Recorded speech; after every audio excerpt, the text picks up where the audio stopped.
Hey guys, it's Jim from SurvivorTruck and Survivor Stuff. I'm going to show you guys how I lace my boots. I know you think I know how to lace my boots, but anyways, I'm going to show you how I do it. These are my Oakley boots. These have the fast rope notch. These are really great boots. They're super comfortable. Pretty much wear almost exclusively Oakley shoes and boots.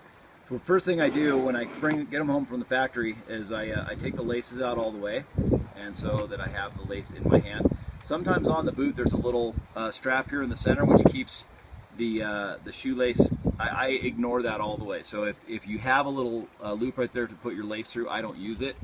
I take my lace and I grab the two ends, I put them together, and I chase it all the way down to the other side, and then I tie a knot in the end, like so.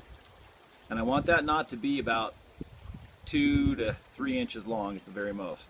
You can do a double where you do a 2-inch and then you do another one back here, or you can do it twice, and I'll show you how that helps in a little bit. But I do a single most of the time. So I take the lace, I run it back into the boot, and I keep the knot in the center. What that does is it actually helps the lace stay centered on the boot so that it doesn't go too far one way or the other as you tighten and loosen your boots, because that can tend to happen. So I get it in the center, and I lace it up like so.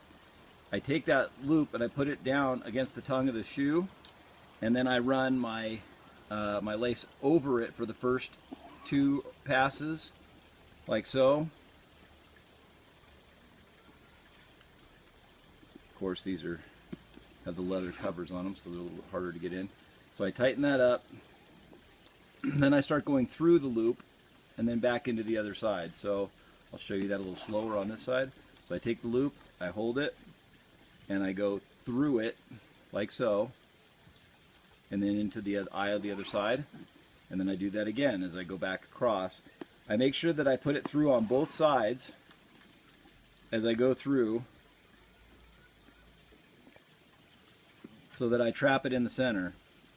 What that does, getting the laces to go through it as I go, eventually there's going to be pressure on it as I cross. So right here will be the last one where I go through on each side and I put it into the next eyelet. So when I tighten my boot lace, when I put on the boot, I actually am applying pressure to the bottom of the shoelace as well as the top of the shoelace, which gives me an even distribution of force as I do that. So when I loosen the laces to take it off, it's nice and loose. I don't have my socks on, but that's okay. So when I tighten my boot lace, what happens is when I pull up on these, it actually creates tension on the boot lace as I do it. So it tightens the bottom as well as the top. So when I tighten the top and I put my, tie it, I always double knot. When I do that, I'm creating, it's tight at the top and it's tight at the bottom. So when I take it off, the opposite happens, is when I release the tension here, like so, and I loosen this, it allows all of this to loosen at the bottom. So I take it off, makes it super easy to get it on and off. It also gives you a little bit extra shoelace, so in case you break your shoelace while you're out in the field, it's kind of a nightmare when you break your shoelace, you don't have enough to tie your shoes anymore.